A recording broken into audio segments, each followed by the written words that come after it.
Kalau waktu itu aku ikut bilang, ya sudahlah, mungkin video hari ini gak pernah ada. Desember lalu suamiku berada di antara hidup dan mati di ICU.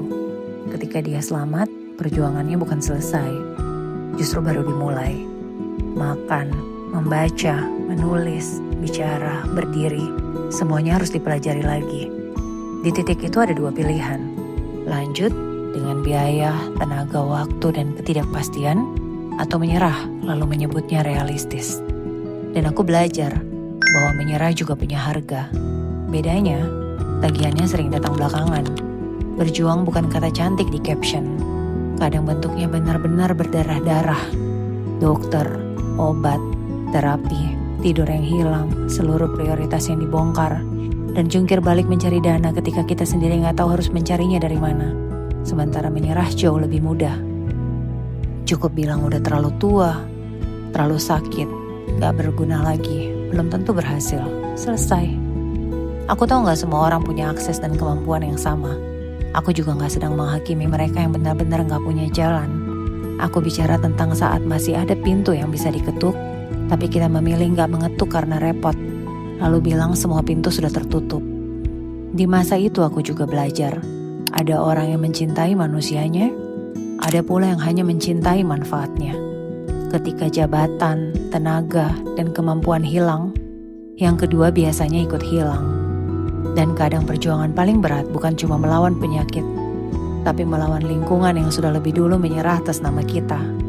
Tapi masa depan seseorang gak butuh izin dari orang-orang yang sudah lebih dulu menganggapnya selesai. Doa kami gak berhenti di sajadah. Doa itu berjalan ke rumah sakit, ke ruang terapi, ke gym. Satu suap, satu huruf, satu kata, satu langkah, diulang lagi dan lagi. Sementara Allah mengingatkan, manusia memperoleh apa yang diusahakannya. Dan Allah tidak akan mengubah keadaan suatu kaum sampai mereka mengubah apa yang ada pada diri mereka sendiri. Bukan berarti usaha membeli hasil. Kesembuhan tetap milik Allah. Tugas kita bukan menguasai hasil. Tugas kita adalah mempertanggungjawabkan seberapa sungguh kita mampu menempuh ikhtiar yang masih tersedia. Hari ini dia menyetir lagi. Menerbangkan pesawat lagi? Belum.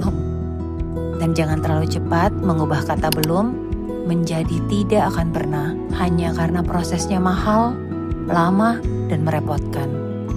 Kita mungkin gak selalu mendapatkan hasil persis seperti apa yang kita bayangkan. Tapi perubahan gak tumbuh dari usaha yang gak pernah dilakukan.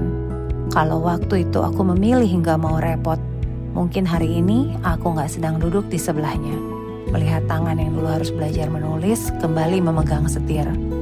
Jadi jujurlah pada pilihan kita. Berjuang atau menyerah, dua-duanya pilihan. Dan dua-duanya punya konsekuensi. Jangan menyamarkan pilihan sebagai nasib. Jangan menamai keengganan sebagai ketidakmampuan. Dan jangan menyebut diam sebagai tawakal. Ajal adalah satu-satunya titik yang bukan milik kita. Dan sebelum itu datang, selama Allah masih memberi napas, ketuk pintu yang masih bisa diketuk. Usahakan yang masih bisa diusahakan. Perjuangkan yang masih bisa diperjuangkan. Karena harapan itu gratis, memperjuangkannya yang tidak. Kalau masih ada napas, jangan tulis tamat. Aku Steffi, ini hidup tanpa pemanis. Gak harus setuju, tapi jangan bohong sama diri sendiri.